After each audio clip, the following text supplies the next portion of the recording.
পশ্চিমবঙ্গের বর্তমান অবস্থা দেখে বলছি, আগামীকাল মানে ৪ঠা মে সবাই জ্যোতিষী হয়ে গেছে। কেউ বলছে এই দল জিতবে, কেউ বলছে ওই দল জিতবে, শুধুমাত্র এক্সিট পোল দেখে। এখন বলা যাচ্ছে না যতক্ষণ না গণনা হচ্ছে কোন পার্টি জিতবে। আমার কথা একটাই বা রিকোয়েস্ট, যে যেই পার্টি জিতুক না কেন, আমাদের অভয়া, আমাদের ওই ডাক্তার দিদি, তার যেন ন্যায় বিচার আসে।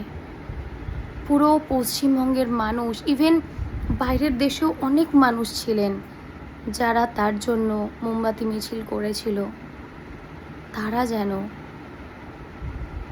ন্যায় বিচার পায়। আমার ওই ডাক্তার দিদি যেন ন্যায় বিচার পায়। তার মা জিতছে না হারছে তা নিয়ে আমার মাথা ব্যথা একদমই নেই, সেটা দলগত ব্যাপার, কিন্তু ওই মেয়েটা যেন ন্যায় বিচার পায়।